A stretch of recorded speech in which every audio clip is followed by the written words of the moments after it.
Hello, BookTube. Welcome back to AusBooks, where I'm just talking about random Australian books I own. And we have a very important figure today from the mid 1800s. I'm going to be talking about the one, the only Catherine Helen Spence. And you may be wondering, who was she? Well, she was born in 1825 in Scotland, and at the age of 14, she moved to Australia. She moved to New South Wales and lived on the farm. And the reason her mum moved with her kids because Catherine's father was a lawyer and he made some bad financial decisions, which the family needed a fresh start without him, pretty much. And so Kathleen would grow up there. By 1850, she would become a journalist before she turned her hand to novels. She wrote in women's magazines, but also then worked writing columns, for political, economic, social topics. Like she done it all really. And during that time, she also published novels, which weren't the biggest thing ever, but they were there. And by the mid 1860s, she decided it's time to really buckle down because she became an activist. Really, she was one of the first people in Australia to really, work for women's rights. She also done big, proposals of education. She also worked for electoral reforms and would eventually become the first ever female candidate politician in Australia, which is really cool. And she would also help create Australia's first foster care system. So she done a lot. I'm not going to cover everything because we're talking about her books.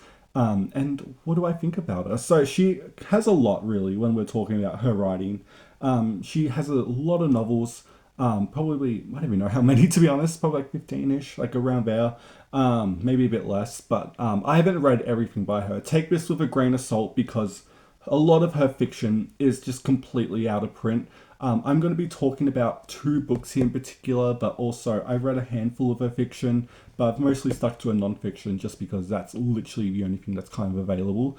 But once you read one of her fiction books, you'll get the taste of her because her debut was Clara Morrison, which is still in print actually, which is kind of crazy to think. And it's about this young girl whose dad dies, and she immigrates to Australia and just learns about the harsh, brutal life of Australia at the time, and it's very Victorian in terms of its morals and just slice of lifeness, and that's what I got from her other novel, Mr. Hogarth's Will, which is about two nieces who were forced to come to Australia. And again, they get that hard slice of life that you would come to expect from Australian fiction, especially now. Again, we're still a couple decades from the term of its natural life, so this is kind of what Australian fiction is. But that's if I had to describe her novels, it's pretty much that. She is kind of like if you took Elizabeth Gaskell and then like Ruth or something like that, one of her more dense and heavier novels, and also Felix Holt the Radical by George Eliot, and like blended them together and sent them to Australia. That's kind of what you'd get with her fiction writing. But I actually kind of like it, to be honest. I think she tends to be more focused on the themes and like the commentary of the society of the time she was writing in, which I think is an interesting snapshot. The stories themselves, I think, are really engaging too, if not a bit formulaic at times. It's kind of just here are these characters, and here's what society's like at the time. It's very she's not writing for plot. Let's just say that.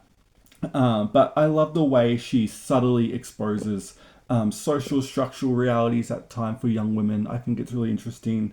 But again, very slice of life, but she's also has like real sharp wit to her, which I really enjoy.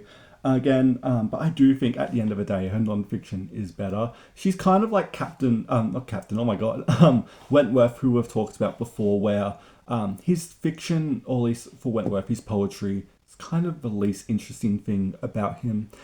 Same with Catherine. Her pamphlets, if you can find them, are really interesting. Just her political writings in general, I really find, and again, an interesting snapshot for the time.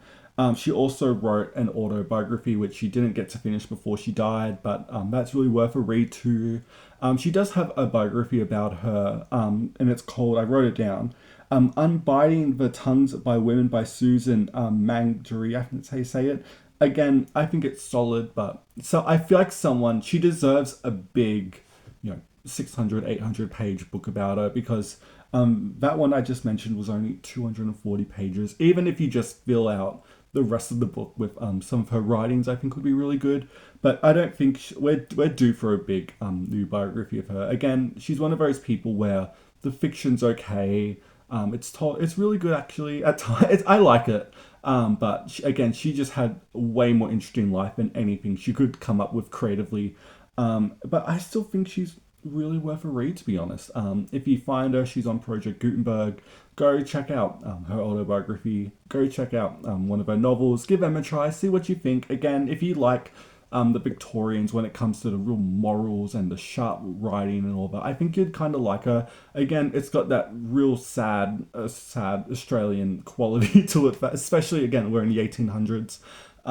But would I say she has in the league to have a classic Australian novel? I don't think so. Again, I love her nonfiction. I wish someone done a bind up of her political writings. I think that would be really good.